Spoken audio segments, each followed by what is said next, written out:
Hello, I'm Donald Leggett and welcome to this edition of Share Views brought to you by London South East. I'm joined in the studio today by Hayden Locke, CEO of Emmerson, who are busy developing the world-class Chemisette Potash project in Northern Morocco. Good to see you today, Hayden. Good to be back. This week's news is that the Moroccan Government might contribute up to 10% of capex in your project. Explain to me exactly how that might work. Yeah, it's quite a big piece of news for us, considering that this is a government policy that Morocco has implemented to try and attract companies to come and invest in Morocco. The way that it is structured is as a subsidy, so the government actually gives you the money to invest in a variety of eligible items that relate to the project. And as you say, up to a value of 10% of the total capital cost spent on the projects. And also, not just direct subsidies, but fiscal concessions, whatever those are, and tax breaks, which I do understand. Talk us through those. Yeah, so the fiscal concessions are also tax breaks, but in the form of no VAT, no import duties, no things like that. And then on the other side, as you rightly mentioned, we have the tax breaks, which is a 5-year tax holiday, and also a reduction of the corporate rate from 30% down to 17.5%. So a fairly significant reduction. How do all these things work in practice? Do you get the money up front? Do you get the tax breaks as and when you deal with your tax returns? Is it as simple as that? It's not. Because we are considered a large project, we will first negotiate an investment convention with the government of Morocco. That's actually a very important document for us because it does give us stability in terms of the fiscal regime, and we can set all of that out in a legal document which is signed off by the government and signed off by us. Makes it a lot more difficult for that to then subsequently change at some point in the future, which for our investors is obviously a very important thing. So a very well thought out policy by the Moroccan government. The way the subsidies, as far as we understand them, work, we would need to negotiate the investment convention first, and then as we start to spend money on the eligible items that the government would invest alongside us, they will give us the percentage of the money at the same time as we invest our own money. So when would you start to negotiate the investment convention? At this stage, we would expect to start negotiating that once we finish the feasibility study and we go into that permitting process. I think from our perspective, the investment convention and the mine permits probably should be delivered at around the same time. So that puts us towards the end of sometime next year. Okay, I'm looking at Serious Minerals in Yorkshire, and I'm thinking the government weren't prepared to put any money into that particular potash project.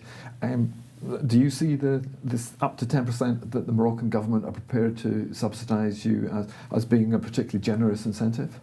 There's no doubt it is a generous policy that they have in place in Morocco, and I think reflective of their real drive to try and attract big industry and big companies to come and invest in the country. It's probably slightly different in that it's not a direct investment in the project, but rather the eligible items around the project being land acquisition, external infrastructure, so power lines, roads, ports, water pipelines, gas pipelines, anything that might benefit the public in some way, shape or form, i.e. they can access the electrical infrastructure to have better access to electricity in the region. Anywhere that they see a public benefit, they will contribute some money to it. Slightly different than investing in the mine itself. So what kind of relationship do you have with the Moroccan government to this point, and do you foresee an easy or a difficult negotiation? So the relationship is fantastic at the moment, primarily because we are doing what we say we're going to, and we're continually moving the project forward. I think it's important to note that we have a great relationship at the senior government level, but we also have a very strong relationship at the local stakeholder level, the communes, and then the governor level. So across the board, the support has been nothing short of outstanding, and we've really seen a strong desire to have this project go ahead, which is, as you can imagine, pretty obvious considering the region is there is fairly high level of unemployment, not that much big industry there. We will be a game-changing company once we're up and running. So a huge amount of support. And in terms of negotiating, well, it's always difficult because everyone wants to try and get the maximum piece of the pie for themselves. But thus far, it seems to be a very well documented and transparent process with all of the things that are available to us. There is a legislative framework that we can refer to, so I don't foresee there being too many difficulties. It's just how well can we negotiate in terms of the additional add-on benefits for the company. Okay, let's park that there and look at 2019 as a year for Emmerson. How would you summarise the de-risking of the project so far? We've made amazing progress. So at the end of this year, I will put out a summary of the year, and I've started working on that. And I was genuinely surprised by the amount of progress we've made. We have ticked off a lot of the de-risking milestones required to move this company further towards construction and eventually production. So it's been an outstanding year in terms of de-risking the project and forward momentum and forward progress. Give us a few of the highlights. So we obviously delivered the scoping study last year, which was a preliminary economic assessment. We drilled a full drill campaign, upgraded the resource. We did a metallurgical test work campaign. We've done all the geotech, geohydrology, all of the technical items that go into a feasibility study. All of that work is done. We've done seismic surveys, and we are now more than halfway through the delivery of a feasibility study on this project. And I have alluded to the fact that we may be ahead of schedule. We're certainly on time. On the timeline that we presented to the market to deliver that in the first half of next year. So it's been a very big year in terms of workflow. What can we expect to come first of all in terms of the feasibility study, that big step up from the scoping study? We've already started to release a few of the minor bits and pieces from the scoping study. So we announced the port upgrade and the logistics solution. Those are the first two discrete portions. In the early part of the new year, I expect we'll put out some things on transport connection, i.e. road connection to the local roadway, and also the electrical connections. And then that'll lead up to the big capital saving item, which is really the access to mineralisation. We've talked about this previously in that a decline is typically much cheaper than a shaft. So that'll be a big item for us. And the indications are it's not going to be too far off where we saw it in the scoping study. So hopefully that will confirm our view that this has the potential to be one of the lowest capital cost potash projects in the world. And will it still come in at a ballpark of $400 million, give or take? It's too early for me to say definitively whether or not it will, but I think the biggest swings tend to be the infrastructure and the access to mineralisation. I don't expect there to be a huge swing in the underground mine and the processing costs, so I'm very hopeful that we will be there or thereabouts.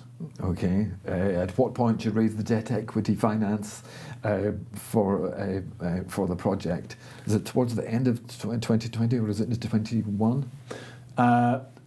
It really depends. So the delivery of the feasibility study is really the point in time that the equity and debt investors that we would be talking to can start to get comfort around the project. Mm-hmm. So we really need to deliver that piece of work. But in saying that, we still have remained engaged with all of those potential providers of debt and equity in the ensuing period, and we're giving them updates regularly. So I would be hoping that we could run that process throughout next year and be in a position towards the end of next year where we have some clarity on the financing. Certainly one of the big CPs on any financing will be the permitting, so a big focus of mine in the early part of next year will be pushing that permitting process along. So there's a lot of work to be done next year, and we'll be pushing as hard as we can. Do you get a sense that the debt and equity financiers are just as interested in you as you are in them? Absolutely. I had a second follow-up call with a group who mentioned that we were a top priority for them. So, whether or not that's lip service, we don't know, but we're still receiving inbound calls from a variety of different sources of debt, and I think it's reflective of the metrics that are theoretically, on paper, make this project so attractive. Sure. We just need to go through the process and nail it a bit tighter on the feasibility study, and if we do that, I've no doubt there'll be plenty of interest. Okay, it's 2019, we're heading into 2020, it's clearly a very big year for you. Might be a useful moment to summarise the investment case for potential investors and for those who are bravely hanging in as they have been. Well, we're in the agricultural space, and so the long-term growth fundamentals of that space are absolutely fantastic. Huge growing population, another 2 billion of people between now and 2050. Smaller, shrinking arable land. We have to increase the amount of food that we're growing, and the only way to do that is through fertiliser, and potash, which we will be producing, is a fundamental fertiliser. So the long-term agricultural thematic is fantastic.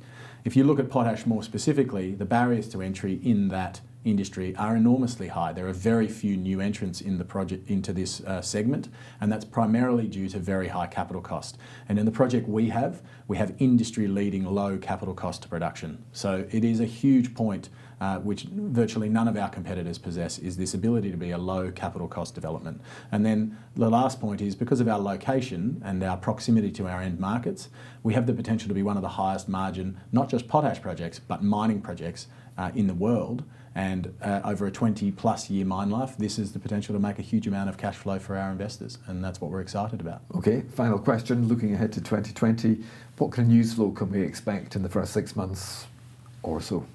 So all of those items that lead up to the feasibility study, we'll be expecting announcements on road connections, electrical connections, potentially some ongoing partnership discussions in country, and then leading up to the delivery of that feasibility study, which we're very confident will be in the first half of next year.